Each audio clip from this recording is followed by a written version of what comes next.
हाँ तो नमस्कार मेरे प्यारे भाइयों एवं बहनों। आप देख रहे हैं आपका अपना चैनल बायो स्टडी। और आज हम पढ़ाने वाले हैं क्लास 12th बायोलॉजी का बहुत ही महत्वपूर्ण टॉपिक लैंगिक जनन। प्यारे भाइयों एवं बहनों, यह टॉपिक बोर्ड परीक्षा में बार बार पूछा जाता है। आज मैं इसे आसान बना दूंगा कि आपको रटना नहीं पड़ेगा, समझ में ही आ जाएगा। मेरे प्यारे भाइयों एवं बहनों, क्या आपने कभी सोचा है बच्चा अपने माता पिता के समान क्यों दिखता है? उनका आकार, उनकी आंखें का रंग सब अपने माता पिता के समान क्यों होता है? उनका गुण कैसे ट्रांसफर होता है? इसका सारा आंसर छुपा हुआ है लैंगिक जनन में। तो चलिए हम अपना टॉपिक की ओर बढ़ते हैं। हमारा टॉपिक है लैंगिक जनन। लैंगिक जनन उच्च वर्गीय पादपों तथा जंतुओं में होता है।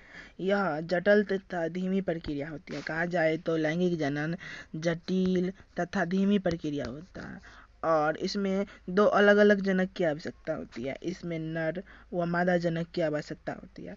इसमें और नर पुरुष की आवश्यकता होती है और मादा स्त्री की आवश्यकता होती है। इसमें कहा जाए तो नर में नर युग्मक और मादा में मादा युग्मक की आवश्यकता होती है। लैंगिक जनन की क्रिया में निषेचन की क्रिया भी होती है। और कहा जाए तो लैंगिक जनन युग्मक में और सूत्री विभाजन होता है और जिसके द्वारा नर और मादा युग्मक अगुणित होता है। और कहा जाए तो इसमें फर्टिलाइजेशन की क्रिया होती है। इसमें नर तथा मादा युग्मक का मादा युग्मक अगुणित होते हैं। और चलिए हम अगला पॉइंट की ओर बढ़ते हैं। हमारा अगला पॉइंट है कि पादपों में लैंगिक जनन की प्रक्रिया के लिए पुष्प की आवश्यकता होती है। कहा जाए तो जनन की आवश्यकता है, लेकिन किसी न किसी चीज़ की तो आवश्यकता होती है। जिस तरह मानव में स्त्री नर तथा मादा की आवश्यकता होती है, उस तरह फूल में पुष्प की आवश्यकता होती है लैंगिक जनन के लिए। और पादप वार्षिक, द्विवार्षिक तथा बहुवार्षिक होते हैं। कुछ पुष्प में वर्ष भर पुष्पीकरण होते रहता है। जैसे गुड़हल एक ऐसा पौधा है जिसमें वर्ष भर में पुष्पीकरण होता है और सारे कई भी पौधे हैं जिसमें वर्ष भर पुष्पीकरण होते रहते हैं। हमारा अगला पॉइंट हमारा है कि कहा जाए तो कुछ पौधों में वर्ष भर में केवल एक बार पुष्पीकरण होता है। कुछ ऐसे पौधा है जहाँ एक बार वर्ष भर में केवल एक बार वर्ष भर में फूल खिलते हैं। जैसे हो गया, कहा जाए तो जामुन हो जाएगा। इसका क्या हो जाएगा? जामुन हो जाएगा। हमारा टाइपिंग मिस्टेक हो गया, नहीं लिखे हैं इसका आंसर। जामुन हो जाएगा, लीची हो जाएगा और सारे कई भी फल है जिसमें एक बार में पुष्पन की क्रिया होती है। चलिए हमारा अगला पॉइंट है कि कुछ पौधे में पूरे जीवन काल में केवल एक बार पुष्पन की क्रिया होती है। कुछ एक ऐसा पौधा है जिसमें पूरे जीवन काल में केवल एक बार पुष्पन की क्रिया हो जाती है। इसका आंसर हो जाएगा अगैव। अगैव हो जाएगा और क्या हो जाएगा? अगैव हो जाएगा और बांस हो जाएगा। बांस और अगैव है एक ऐसा पौधा है जिसमें वर्ष भर में केवल एक बार ही पुष्पन की क्रिया होती है। और कहा जाए तो नीला कुरंजी पौधे में 12 वर्ष में केवल एक बार में ही पुष्प खिलते हैं। नीला कुरंजी पौधे में केवल 12 वर्ष में एक बार पुष्प खिलते हैं।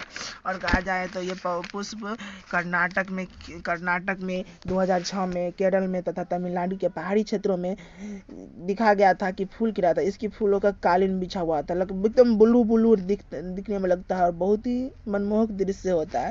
चलिए हम अगला टॉपिक की ओर बढ़ते हैं। हमारा अगला टॉपिक और पॉइंट है कि लैंगिक जनन की घटना है। लैंगिक जनन की हमारा घटना क्या होगा? पहला घटना निषेचन पूर्व घटना, दूसरा निषेचन पश्च घटना है, तीसरा निषेचन पश्च घटना।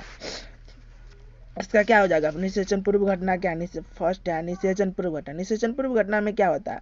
इसमें युग्मक जनन और युग्मक स्थानांतर की क्रिया होती है। इसमें युग्मक जनन और युग्मक स्थानांतर की क्रिया, शुक्राणुओं के निर्माण की क्रिया को शुक्राणु जनन कहते हैं और मादा के अंडाणु के निर्माण की क्रिया को अंड जनन कहते हैं। और हमारा दूसरा टॉपिक है निषेचन। निषेचन क्या होता है? बहुत सारे लोग पूछते हैं कि निषेचन क्या होता है? निषेचन की क्रिया में नर युग्मक और मादा युग्मक आपस में युग्मन होता है और इस प्रक्रिया को निषेचन कहते हैं। इस प्रक्रिया को युग्मक संलयन के भी नाम से जाना जाता है। और कहा जाए तो निषेचन कितने प्रकार के होते हैं? कहा जाए तो निषेचन निम्नलिखित प्रकार के होते हैं। पहला है बाह्य निषेचन और दूसरा है क्या है? अंतः निषेचन। चलिए हमारा टॉपिक पहला है कि बाह्य निषेचन। बाह्य निषेचन क्या होता है? बहुत सारे लोगों के मन में सवाल होता है कि बाह्य निषेचन क्या होता है। जब निषेचन की क्रिया शरीर के बाहर होती है तो उसे बाह्य निषेचन कहा जाता है। और जब शरीर की जब कहा जाए तो निषेचन की क्रिया मादा शरीर के अंदर होती है तो उसे अंतः निषेचन कहा जाता है। अब एक टॉपिक है मेरा अनिषेक जनन। अनिषेक जनन क्या होता है? बहुत सारे लोगों का बात आता है कि अनिषेक जनन क्या होता है होता है। तो इस प्रक्रिया में बिना निषेचन की ही मादा नए जीव का निर्माण करते हैं। क्या करते हैं मादा नए जीव का निर्माण करते हैं, जैसे मधुमक्खी हो गया, पक्षियाँ जो टर्की पक्षियाँ जो बिना निषेचन के ही मादा शरीर से नए जीव का निर्माण होता है। और कहा जाए तो बाहरी निषेचन में मेढक की, और इसका एग्जाम्पल, और आंतरिक निषेचन में मनुष्य का निषेचन आंतरिक होता है और मेढक का निषेचन बाह्य होता है। हमारा तीसरा टॉपिक है निषेचन पश्च घटना। निषेचन पश्च घटना क्या होती है? निषेचन पश्च घटना मतलब निषेचन के पश्चात होने वाले परिवर्तनों को निषेचन पश्च घटना कहा जाता है। निषेचन के पश्चात युग्मनज का और बनता है, यह युग्मनज विकसित होकर भ्रूण का निर्माण होता है। मतलब कहा जाए तो निषेचन के बाद युग्मनज बनता है और यह भ्रूण पूरा विकास होकर भ्रूण का निर्माण करता है। निषेचन की प्रक्रिया के पश्चात युग्मनज का निर्माण होता है। क्या होता है? निषेचन की प्रक्रिया के बाद युग्मनज का निर्माण होता है। हमारा अगला पॉइंट है भ्रूणोद्भव। भ्रूणोद्भव क्या होता है? बहुत सारे लोगों के मन में डाउट रहता है कि भ्रूणोद्भव क्या होता है। जाइगोट से भ्रूण बनने की क्रिया को ही भ्रूणोद्भव क्या कहा जाता है? क्या कहा जाता है? भ्रूणोद्भव। भ्रूणोद्भव मतलब जीवों में मतलब किस प्रकार भ्रूणोद्भव होता है? पहला है अंडपरजक और दूसरा है सजीव परजक। तो फर्स्ट मेरा पॉइंट है कि अंडपरजक क्या होता है। अंडपरजक कहा जाए तो ऐसे जीव होते हैं जो अंडे के द्वारा ही उत्पन्न होते हैं, उसे अंडपरजक कहा जाता है। देखिए यहाँ डिफिनेशन भी लिखा है कि ऐसा जीव जिसका जन्म निषेचित अंडे के द्वारा होता है और उसको अंडपरजक प्राणी कहा जाता है। क्या कहा जाता है? उसे ही अंडपरजक प्राणी कहा जाता है। युग्मक अंडे का विकास मादा शरीर के बाहर होता है और अंडे के बाहर कैल्शियम युक्त कवर ठोस कवच होता है। क्या होता है? मतलब अंडा का विकास बाहर होता है, मतलब मादा शरीर के अंदर नहीं होता, और उसकी सुरक्षा के लिए उसके कैल्शियम के कठोर कवच होता है। एक निषेचन अवधि के पश्चात अंडे का स्फुटन होता है और जिसके द्वारा शिशु का निर्माण होता है, नए शिशु का निर्माण होता है। हमारा अगला टॉपिक है सजीव परजक प्राणी। हमारा क्या है टॉपिक? सजीव परजक प्राणी। ऐसे जीवों में युग्मनज मादा शरीर के अंदर विकसित होकर भ्रूण का निर्माण करते हैं और भ्रूण मादा शरीर में निश्चित अवधि तक प्रसव के द्वारा शरीर से बाहर निकलता है। जैसे क्या हो गया? मनुष्य, कुत्ता और इत्यादि सभी कई जन है जो मतलब सजीव प्रजक प्राणी है। मासिक चक्र हमारा एक महत्वपूर्ण टॉपिक और वीवीआई टॉपिक है। यह परीक्षा में पूछा गया है कितना बार, 2 नंबरी क्वेश्चन में, कि मासिक चक्र क्या होता है। मासिक चक्र यह 28 दिनों का चक्र होता है। इसमें मादा शरीर से रक्तस्राव होता है। इसमें क्या होता है? मादा शरीर से रक्तस्राव होता है। मासिक चक्र प्राइमेट्स की मादाओं में होता है। जैसे कहा जाए तो इसका एग्जाम्पल क्या होगा? मनुष्य, बंदर, गोरिल्ला है जो ये इसमें मासिक चक्र की क्रिया होती है। और हमारा अगला टॉपिक है मध चक्र। मध चक्र क्या होता है? बहुत सारे लोगों के मन में सवाल होता है कि जब मासिक चक्र बता दिए तो मध चक्र भी बता दीजिए। तो चलिए मध चक्र भी बता देते हैं आप लोगों को, घबराइए नहीं बिल्कुल। यह नॉन प्राइमेट्स स्तनधारियों में पाए जाने वाला चक्र होता है। यह चक्र 21 दिनों का होता है। इसमें मादा शरीर से रक्त का स्राव नहीं होता। जैसे क्या होगा? इसका एग्जाम्पल गाय, हिरण आदि कई जानवर हैं इसका जिसमें मादा मध चक्र होता है।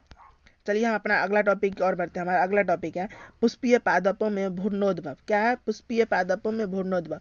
कहा जाए तो पुष्पीय पादप में जाइगोट अंडाशय के अंदर बनता है और अंडाशय विकसित होकर फल का निर्माण करता है। फिर अंडाशय आगे चलकर फल भित्ति का निर्माण करता है।